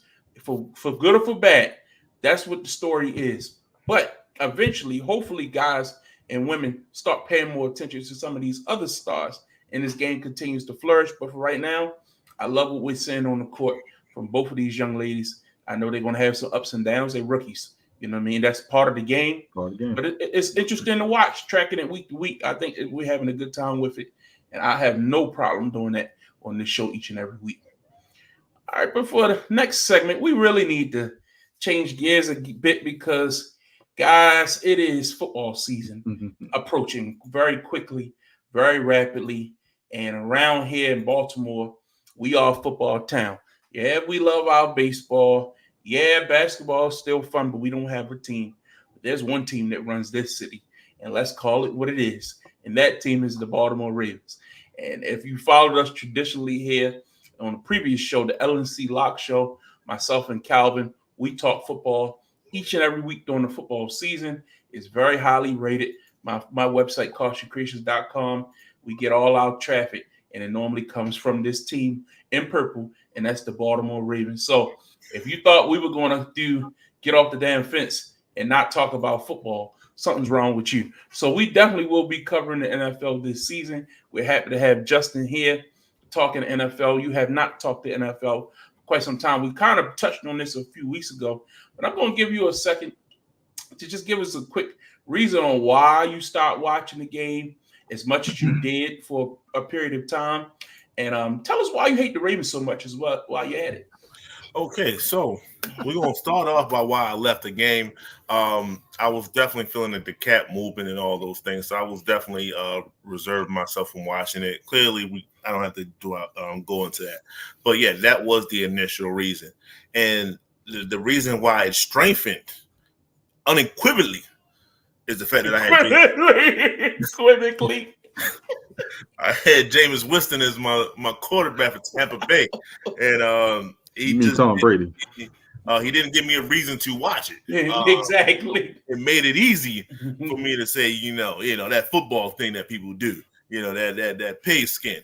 So, through the COVID season, the America was blanket in the streets. No one was doing anything. Everyone was at home.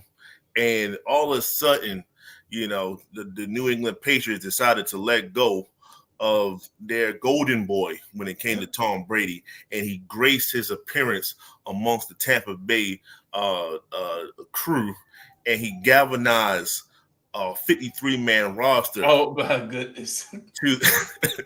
Throughout the pandemic, throughout people not being in the stands. This is what Tom Brady did, and he brought us our second championship. To keep up with y'all, he brought us our second championship in one of the hardest times to do it. I mean, it goes without question that was one of the hardest championships of all time. And that's what Tom Brady did. So, I happened to be a part of it, and I was watching. I was like, yo, what's going on? And the feelings came back, and the love came back, and all these other things. So shout out to Tom Brady for giving us his presence amongst the Tampa Bay, Florida community, which I am not a part of. That's the part I want to emphasize. So what is your hate for Baltimore?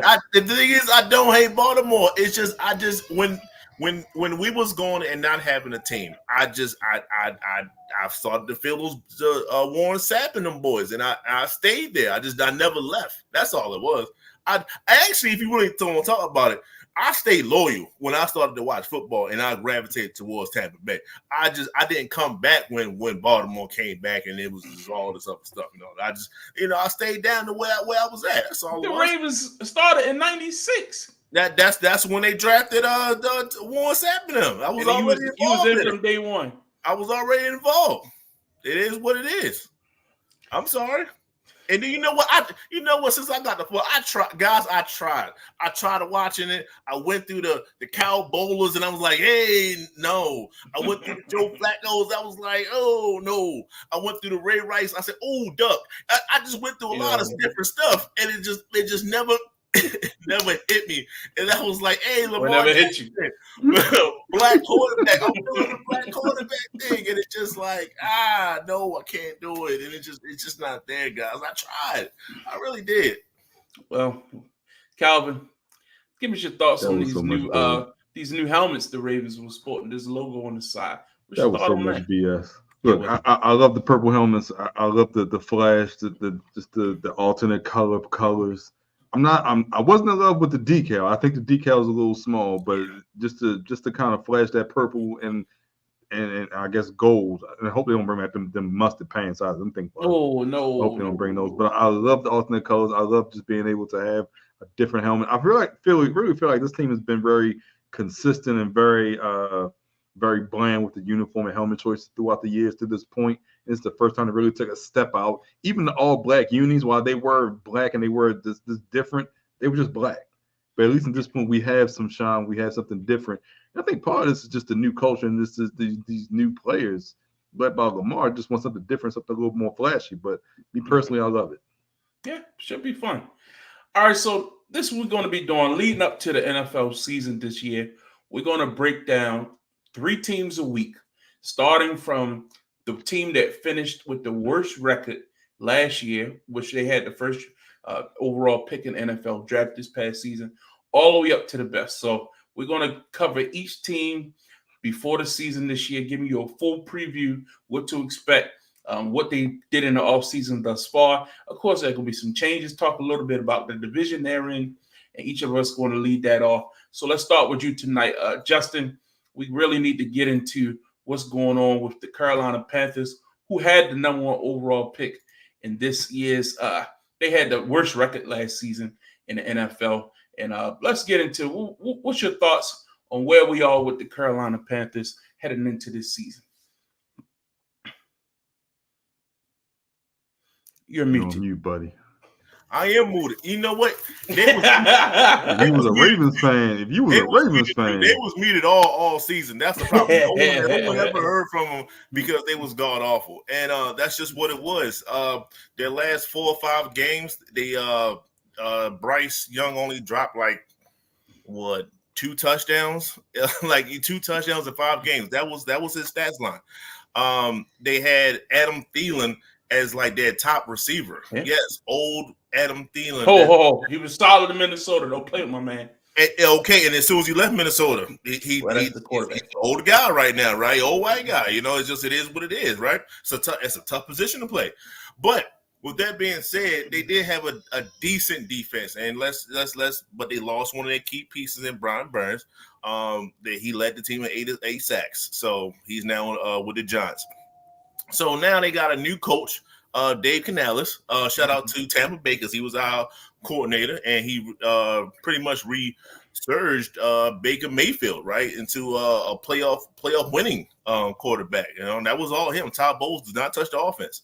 So hopefully Carolina can. Well, not hopefully, but hopefully they can get some of that offense, some of that mojo. They brought over Deontay Johnson. That's the guy that plays when he wants to play. Pittsburgh Steelers know what that means. So then they brought over him. They drafted Xavier Legette. He's a 6'3". He ran a 4.3. Like he's a good receiver. I seen some background on his story. He lost both his parents. So he's definitely one of those fighters that made it out of South Carolina. They got rookie running backs. They got a rookie tight end.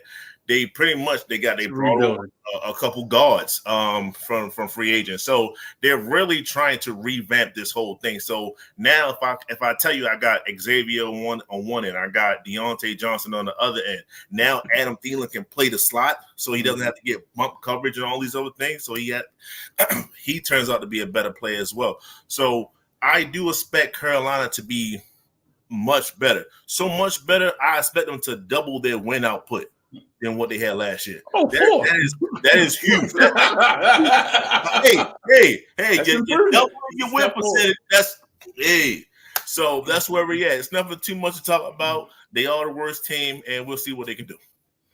I do think it's going to be interesting to watch Bryce Young in year two. Yeah. You know what I mean? Look, young quarterbacks take their licks. He showed flashes early, but then, it didn't look good down the street. Even more important, his main problem is the fact that who went number 2. I agree. That's what I was getting ready to say. His right, problem is CJ Stroud.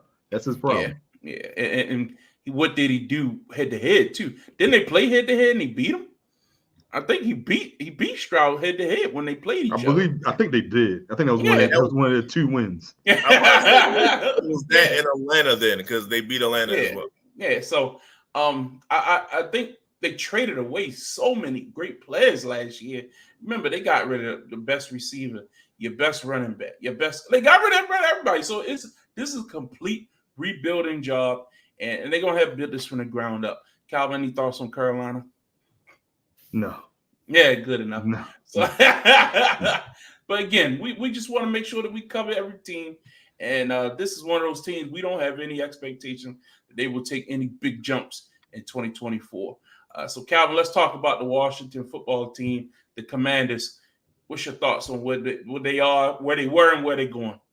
This is a team that did a complete and utter rebuild. Everybody's new ownership, new GM, new coach, new quarterback from up and down all throughout the organization.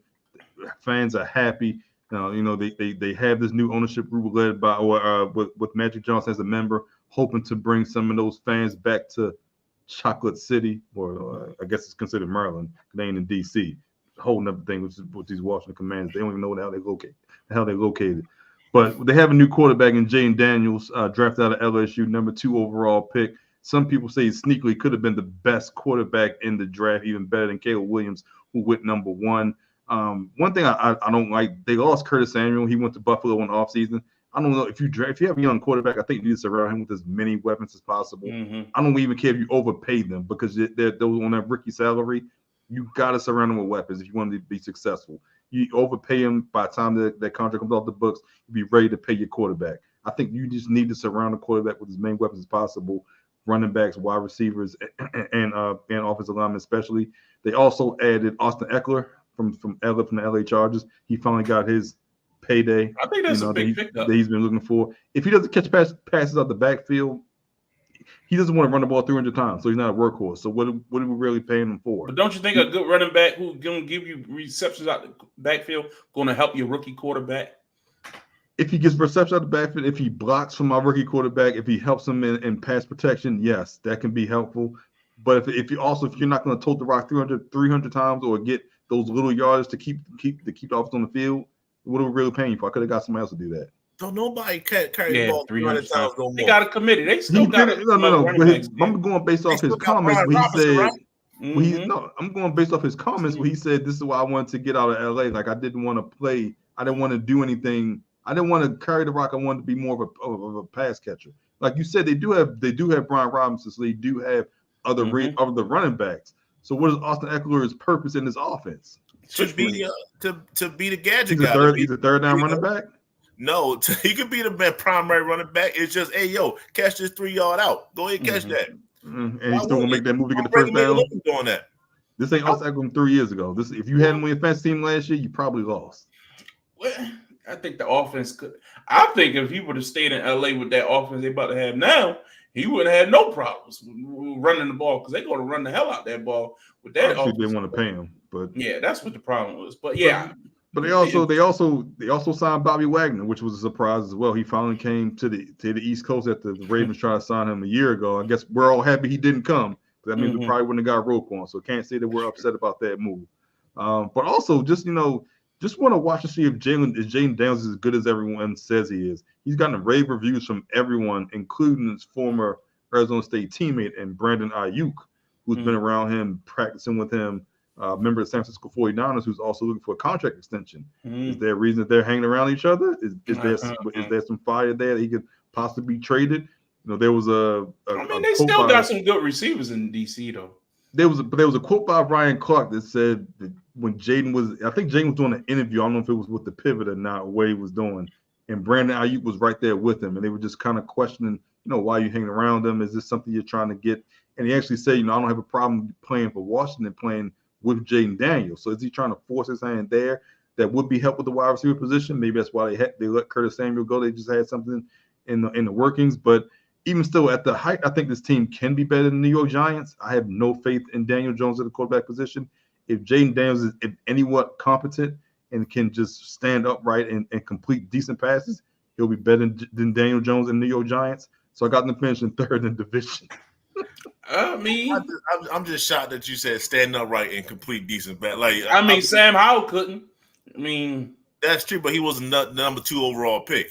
Arguably could have went number 1. That's all I'm saying. I get you, but I think the reason why they let the wide receiver go, I really do think that Brandon Ayuk is coming up. I really think they're going to try to do whatever they can in their power, whatever the power that they have to get him over. Now, if you tell me that you pair him up with the wide receivers they already have, with McLaurin,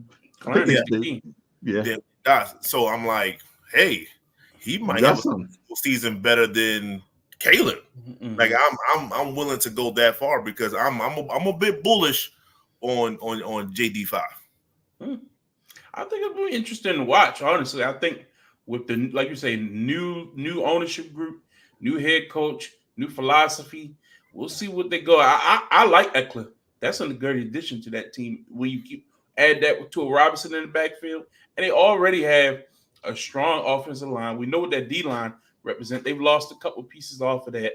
The defense wasn't terrible last year. I know they played the Cowboys tight a couple games, and like you say, is Philly really? We're going to talk about Philly, but are they really as good as they were 2 years ago? No. Last year they fell off the cliff. So I could see Washington, if they get their act together, finishing second. They could finish second or third. It might be a toss-up going down the stretch. Very interesting. The final team for us to discuss this week is the New England Patriots, who, a lot of changes in New England. The first year without Bill Belichick at the helm as the GM / coach of the Patriots. This basically is a whole new organization without Belichick running things. We know he's run that ship with a tight fist ever since 2000, 99, 2000 when he came in, took over, and they won those Super Bowls early on with Tom Brady. Remember the Tuck Rule or Deflate Gate, Spy Gate. A lot of controversy with Belichick, but the Patriot way was created by Bill Belichick. But now you got a Gerard Mayo who once played for Belichick, taking over the helm in New England. What would the philosophy be? We know he's a defensive guy. We know he was calling the defense for a while there. So I think those principles will still stay in place. But what will the overall tenor of the team be? They went out and drafted Drake May, who was a talented quarterback. Was he the most talented quarterback in this draft? No. But can he fit what they do in New England? I don't think they had the requisite weapons on the outside to make him be anything special. Will he be better than Mac Jones? Maybe. Mac Jones was a stiff, stationary board at the end of his career. He started off with good bouncing and stuff. Remember on draft night when Mac Jones got drafted and he ran all the way from the back with that prance. He had a pep in his step, and everybody gave him every benefit of doubt, said he'd be the perfect quarterback for that Patriot system. And we saw how that went down the tubes. And they went out and got Antonio Gibson from the Washington football team, who was a very good running back for them. Ezekiel Elliott is out of town. They got rid of a lot of those veteran guys. Ramondre Stevenson is gone, who I had a lot of promise for. I know Bill Belichick really loved him, but he just couldn't stay healthy the last year or so. But he was a very good running back. I want to see where he goes next. They don't have anything on the outside. Tight ends are gone. I think they did retain one. Remember that year they went out and got like 3 tight ends, and everybody They like still got Hunter they still Henry. got Hunter I Henry. think they got Hunter Henry still there. So Hunter Henry's still going to be probably Drake May's favorite weapon. But do they have the weapons on the outside to compete? No. If you're looking at that AFC East, where you got a New York Jets, where you got a team like Lord, who's in the East? Jesus Miami Dolphins, Buffalo Yeah. Bills. I got New England finishing last. I don't see them going any further. They don't have a rookie quarterback, rookie coach. Defense is going to play tough, but I don't see them making any great strides in year one. Justin, your thoughts? I think they re-signed Ramondre. You think so? Check that. I think they re-signed him to an extension. But with that being said, Well, that'd be a good 1-2 punch then. It won't make too much of a difference. They did. The conference, their division is too strong. It's just somebody has to lose some of these games. They're not. I mean, we'll see how Buffalo do this year. We'll talk about that when we get to Buffalo. But they're not as good as the Jets, especially if Aaron Rodgers can stay up and not injure himself. And and Miami is definitely they'll just throw him out the water. So I don't have too much faith in the Patriots. I don't blame all that on Matt Jones, though. When he did have his issues, I blame a lot of that on Belichick. I'm glad to see him going. The way that they had that boy listening to defensive coordinators and special teams guys and offensive helmet and all that. That's not how you play the game. No one's ever done it before that, and you won't ever see it again.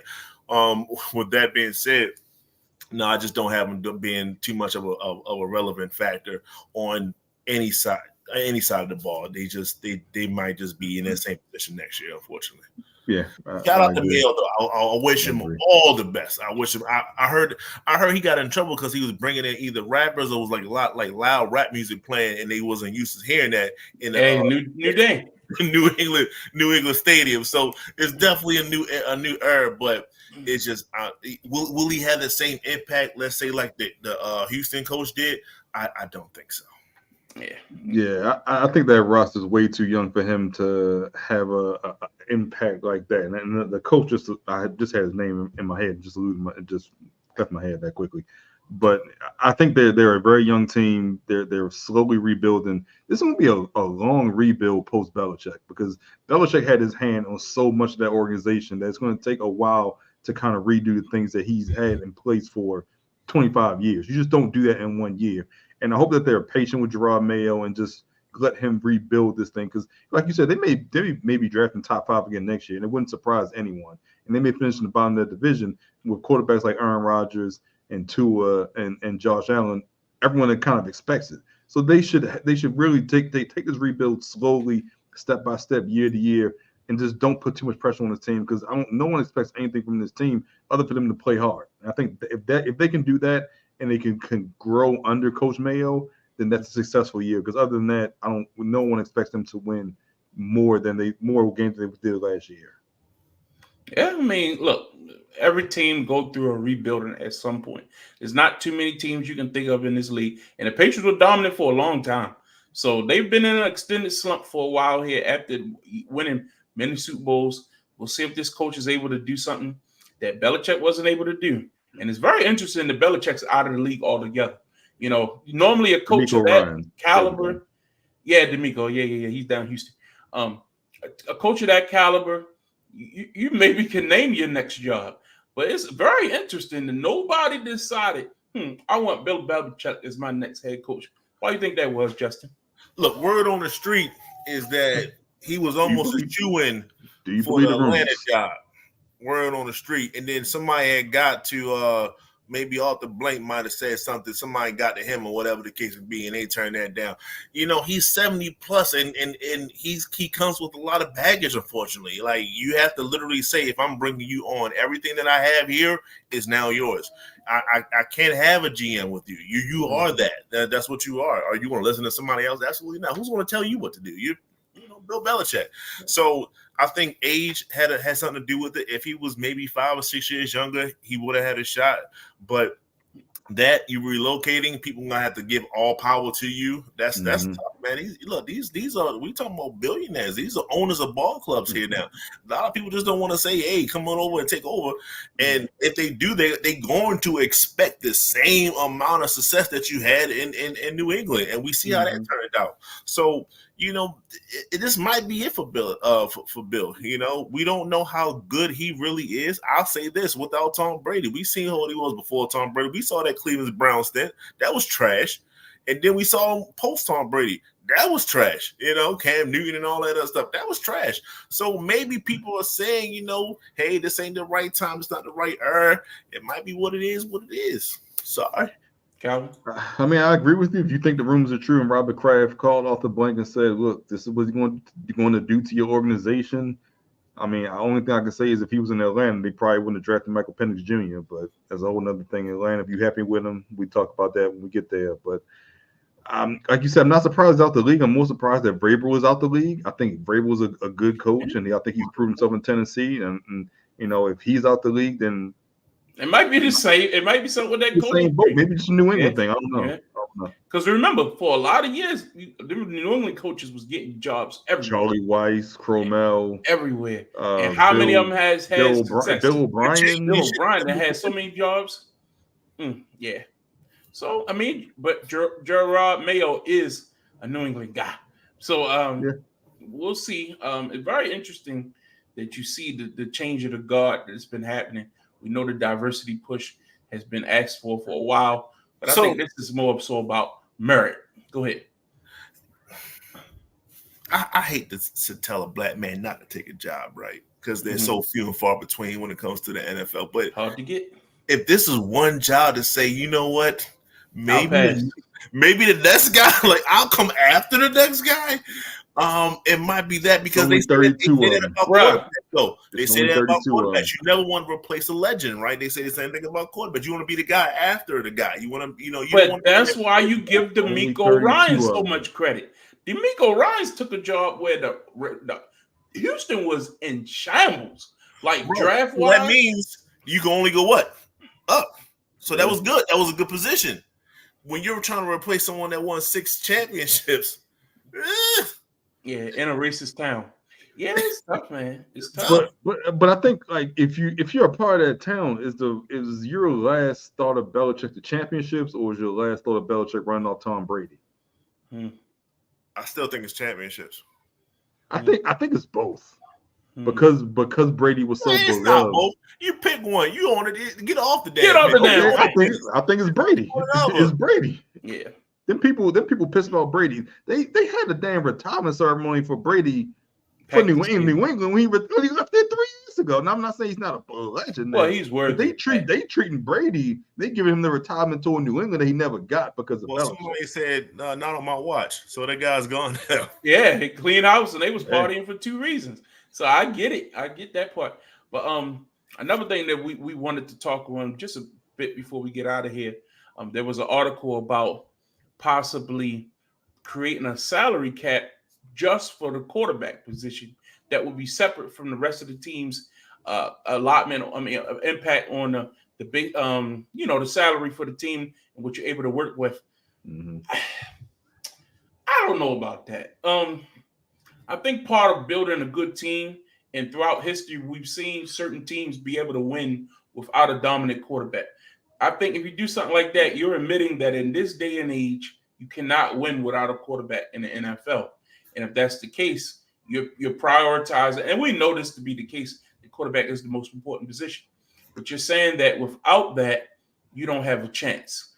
Is that something you want to set a precedent by saying that? Is that's that one position is so special, we'll give you a special allotment of money to sign these people to that won't hurt you in other areas. Is that what that rule is trying to say? Calvin, I know you probably researched it in depth. What's your thoughts on what it was trying to get across? I think this is the league's way of reining in quarterback salaries. And I think this is not a direct it's a response to Deshaun Watson's fully guaranteed contract, and it's a response to Lamar trying to get a fully guaranteed contract, in my opinion. Because if you notice, since Jalen Hurts signed his contract last March, we've had, I think, 4 or 5 contracts or quarterback contracts signed. You had Hurts, you had Lamar, You had why am I drawing on the Chargers quarterback Justin Herbert? You had Trevor Lawrence. You had Trevor Lawrence. You had Burrow. And each contract has been incrementally more, about $5 or $10 million, and the guaranteed money has been incrementally more as well. So they're trying to rein in this talk about fully guaranteed contracts for the most important position in football by just saying, and I think what's going to happen is they're going to only have, but by having this quarterback only salary cap, you're going to have these same incremental increases for the next guy to get paid, so on and so forth. Now I don't want to get off track, but I got a whole Dak Tua, how they're linked, but that's a whole nother conversation. But what I do think this hurts the quarterback position, but it helps non-quarterback positions. So if you're the best wide receiver, the best cornerback, the best defensive lineman, you're gonna have more of a market because more teams are gonna have more money to pay because that money isn't allocated towards a quarterback.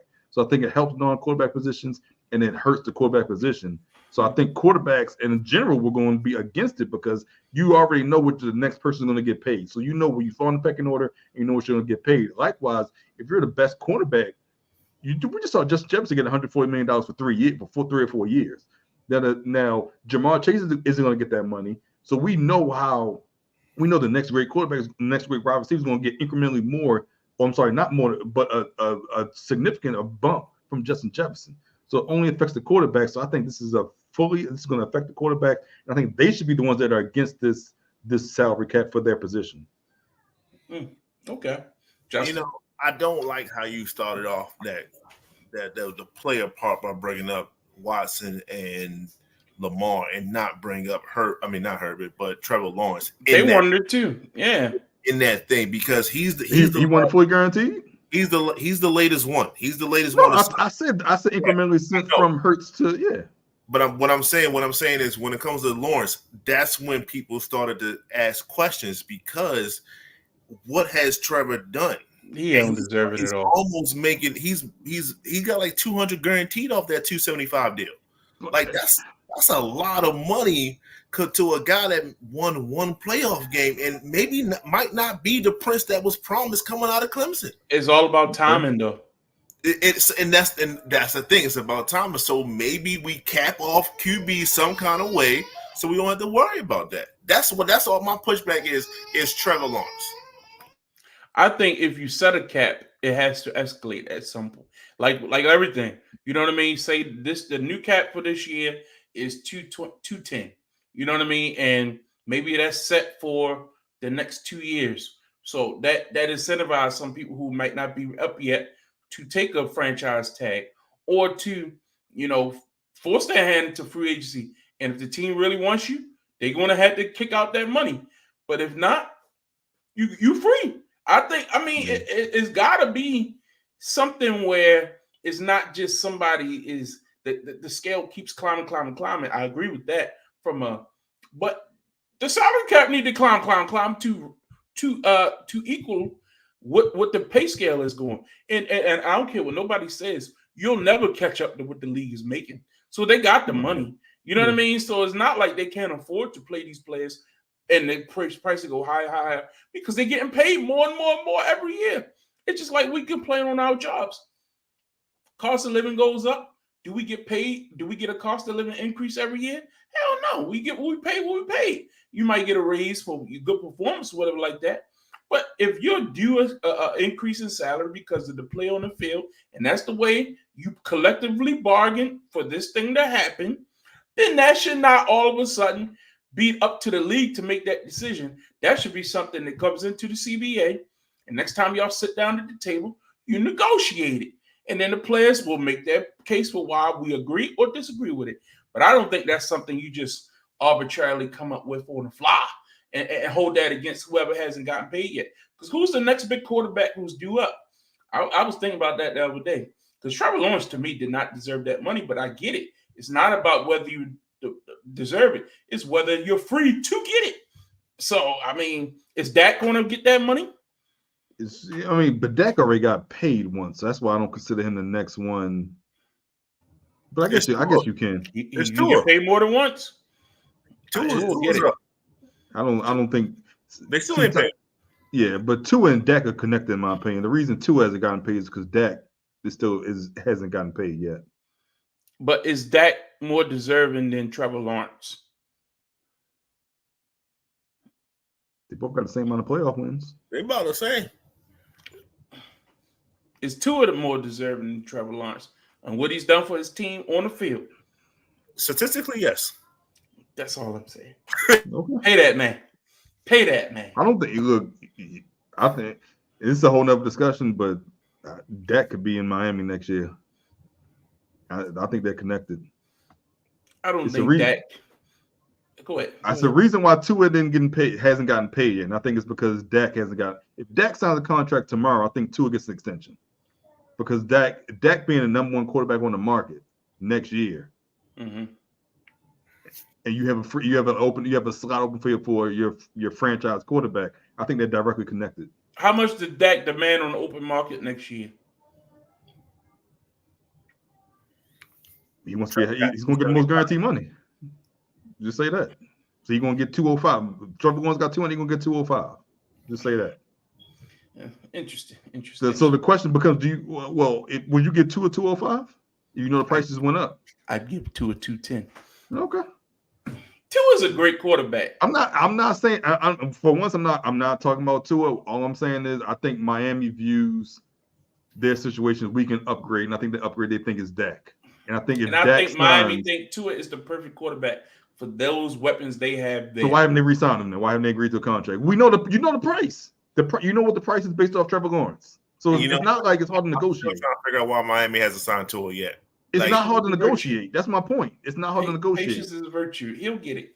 So you're gonna take less. He's not gonna take less money. He can't take less money.